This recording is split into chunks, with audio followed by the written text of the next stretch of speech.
We got week 14 in the NFL. Let's talk a little pigskin. What's going on, everyone? Welcome back in to another episode for Just a Bet Outside. I am your host, Steven. That's right, baby. It is week 14 time. We got a big slate of games. Last 4 weeks, as you guys know, very profitable for us. Let's do it again this weekend. Quick reminder, NBA Best Bets video will be out after this one for the Friday slate like usual. But of course, also another big reminder, the new website, justabetoutside.com. We have worked day and night on this for quite a while, worked really hard to give you guys as much value as we can. We'll bring up this slide, and you can see it costs $14.99 a month, and you get a ton for it. And first of all, you can get a promo code right now. You get 1 free month. Come try it out. See what you guys think. It's JaboXmas is the promo code. Email notifications right when I post a bet, so you don't have to wait those hours between recording, editing, all that kind of stuff as well. But premium betting tools. We have a tutorial video for 12 minutes on our YouTube page. Go check it out real quick. It's just incredible. It's a website unlike any other, honestly. And you get access to odds across 250 plus sports books. So you can just link all of your accounts and see which ones have the best odds. Click on it. And then we also got community pages. The Discord is moving over to this website as well, as we have chat rooms in there for NBA, NFL, all the different sports. And then you'll get some other perks, like we're going to have some betting contests soon, weekend research slides. As you guys know, I don't usually do those on the weekends, but baseball, we're probably going to have some on the weekends posted to the website as well. So there's all the info. Again, bets are still free. You can get the bets for free on YouTube. And then when I give you that link in the pinned comment, you can still get it there, even if you're not a member of this website. So that's what we got for the website and the new hub, but I'm ready to get into it. We got a lot of football to talk about, but of course, we got to start it out with a little dad joke. So here we go. I decided I wanted a pet termite. I'm going to name him Clint. Clint eats wood. In this video, we're going to recap that Thursday night game. Then we're going to go over the week 14 trends, and then I'm going to give you the leans, best bets, and the recap. So we got a lot to get into. Hit that like button if you haven't already. Also, hit that hype button if you're on mobile. And then if you have any time at all, leave a comment below. It really helps this channel. And also, if you're new, come join us. Hit that subscribe button. And as we're over 43,000 subscribers now, cannot thank you guys enough. But let's get it rolling. And that means it's recap time. All right, I don't know why I said it's recap time. The game is in the second quarter right now. So Pickens has 15 yards, need 80. We'll see how that turns out. So we're going to start right off with the week 14 trends. These have been actually pretty profitable if you kind of track them and use them as a part of your handicap. We got a lot here, but entering week 14, we have 17 teams listed at 50-1 odds to win the Super Bowl. That is the most of any season since 2010. We got big-time parity going on right now in the NFL. Public, 60% or more of tickets, now 46 and 78 ATS through 13 weeks. That is the worst ever. That's crazy. And then public on the 1 p.m. Eastern window, 15 and 47 against the spread. That is wild. Windy unders. That's right. They have been very profitable. Games with 7 or more miles per hour winds are 18 and 6 to the under since week 10. Games with 10 or more miles per hour winds, 20 and 8 to the under this year. 125 and 70 to the under since 2022. Favorites now 927 and 1 ATS in the early 1 p.m. Eastern window since week 9. And then teams that turn it over 2+ times this year are 30 and 99 straight up, 39, 94 and 1 ATS. If only we could predict someone turning it over twice. But we got two opposite divisions here. NFC West, 23 and 10 against the spread, facing teams outside the division, best in the NFL. AFC North, 12, 21 and 1 ATS versus teams outside the division, the worst in the NFL. Since 2015, teams coming off getting shut out, which is the Vikings, are 33, 17 and 3 ATS the next game. That means you'd have to back J.J. McCarthy. But Vikings now 1 and 6 ATS in their last 7 games. So that's what we got for page 1. Let's check out page 2 now. Marcus Mariota, 31, 48 and 3 ATS in the first half in his career. Not been good. Third worst since 2005. Tyrod Taylor, how about 37, 21 and 4 ATS in his career? 7, 0 and 1 ATS since 2022. Wow, that's impressive that he's covering the spread that much. Tua, 6 and 0 straight up. And 4 and 2 ATS versus the Jets in his NFL career as a starter. Also 7-2 and 1 ATS versus the AFC East on the road in his career. The 33.5 total in Tennessee Cleveland. That would be the lowest total since December of last year. Since 2010, this would be the third lowest total outdoors in freezing temperatures. How about that? The other 2 games finished 17-10 and 17-3. Since 05, the underdog in the Baltimore-Pittsburgh series is 29, 12 and 3 ATS. Steelers 8 and 4 ATS in the first half this year. Seahawks have won 7 straight outright in the early window. That is pretty impressive considering that's not when they usually play. But Seattle is 9-4 and 1 ATS on the road under Mike McDonald. 5-2 and 1 ATS on the East Coast. And then Darnold, 10-0 straight up as a favorite of 6 or more points. That is tied with the best with Ryan Fitzpatrick. What a stud. Cousins, how about 1-7 ATS in his last 8? It has not been pretty. And then Darnold also 10-0 straight up as a favorite. Or, I already said that one. Sorry. I don't know what I'm doing. Guys, my mind's all over. But since 2015, the Colts, how about 3-16-1 ATS versus the Jacksonville Jaguars? The Jags are the Colts' daddy. Let's face it. But that's what we got for page 2. Now let's look at page 3. Trevor Lawrence, 5-2 ATS in 7 games versus Indy and Houston as an underdog. Colts, this is just more informational. Not only are they struggling a little bit lately, they have the toughest strength of schedule remaining in the NFL. Jacksonville, Seattle, San Fran, Jacksonville, and Houston are their last 5 games. Colts 8-4 ATS in the first quarter this year. Saints have covered 7 straight games in Tampa. How about that trend? Since Baker was drafted, his 22-34-1 ATS home record, that's the worst of 134 quarterbacks. So if you tail him, it's not usually at home. The under has cashed in 8 straight Saints games. That's quite the trend, too. Tyler Shuck is now 4-0 to the under.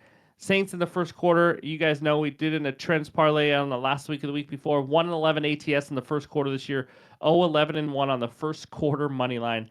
Bengals 10-14-1 ATS on extra rest under Zach Taylor. 8-7-1 with Burrow. Bills 3-9 ATS in the first half this season. Not good. They are tied for the worst with Minnesota and the Saints. And then Broncos, how about this? They have 10 wins and they have trailed in every single game this year. Just wild. Bo Nix, 15-1 straight up in his career as a favorite, 4-0 straight up versus the AFC West.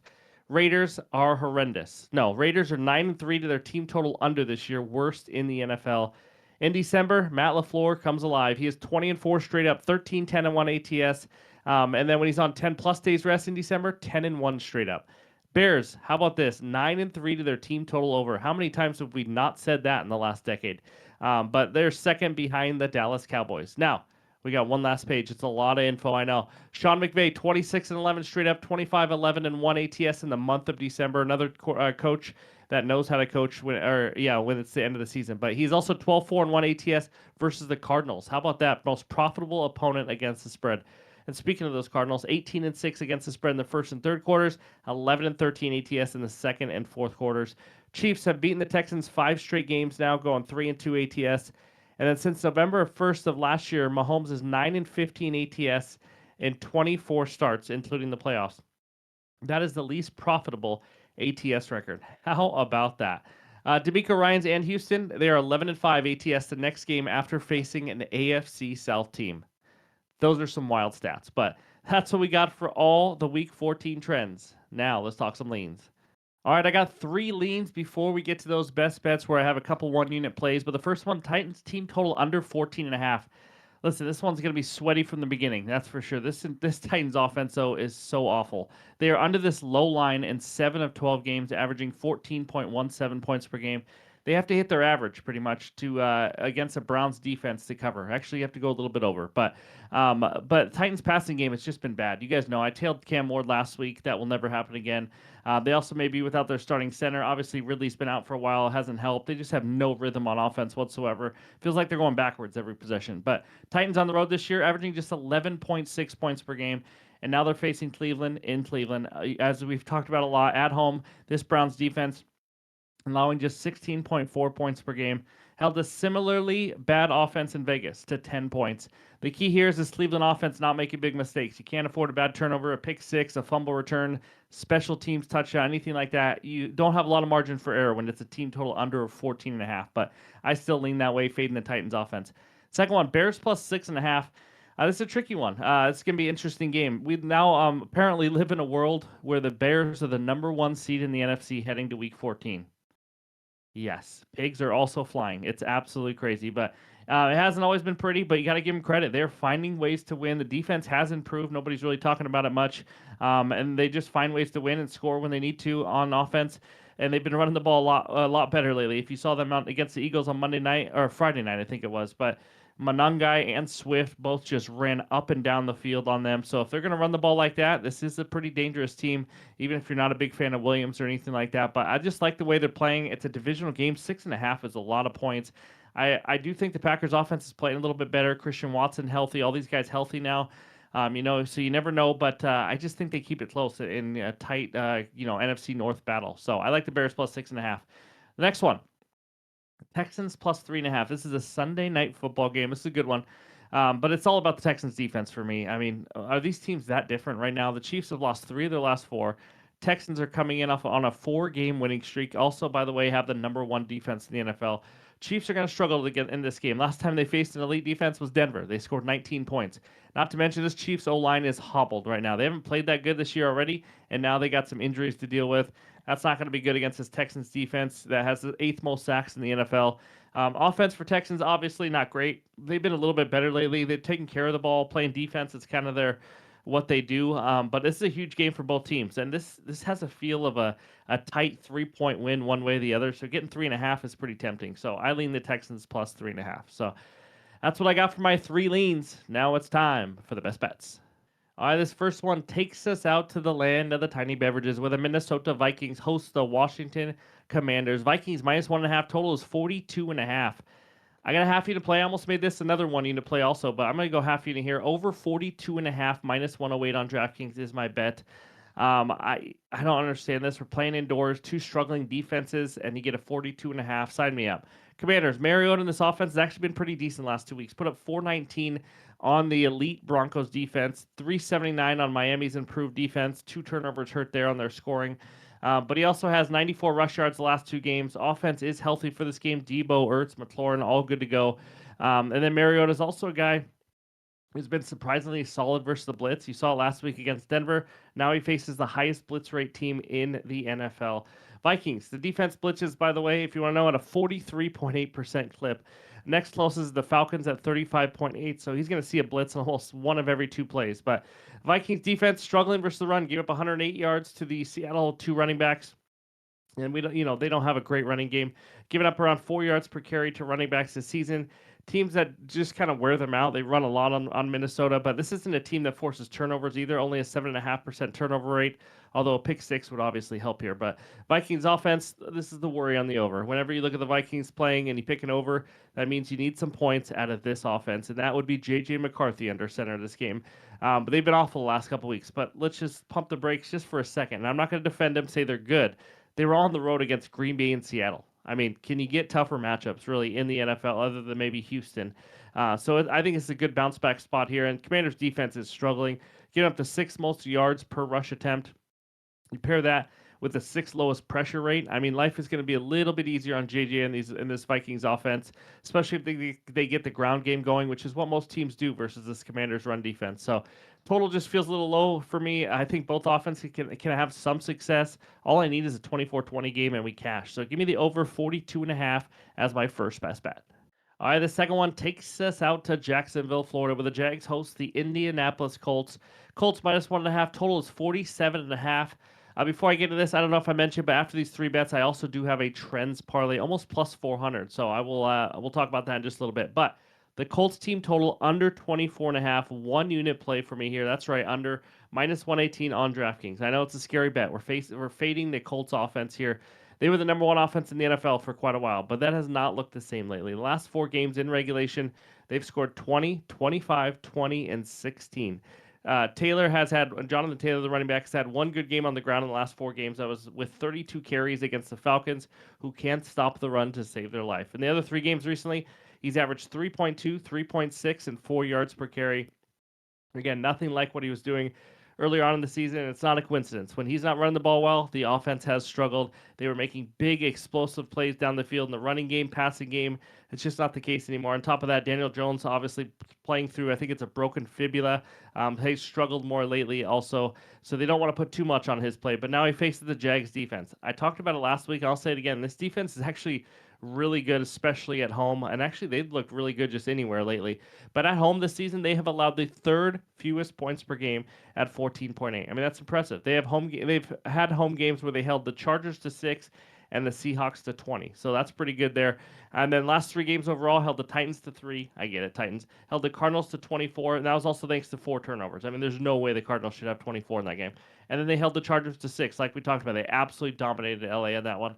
They've held running backs to 3.6 yards per carry this season. I expect them to slow down this Indy run game, kind of like most teams are doing right now, and put some pressure on the hobbled Jones here. So, sorry, my voice and everything. I don't think I'm ever going to be healthy again, it feels like. But Weather, there's going to be some rain here as well, which, can always help a little bit here. But again, not a huge wind, which is what you look for to affect games. I'm going to trust the Jags defense again this week and kind of fade a little bit of that Colts offense.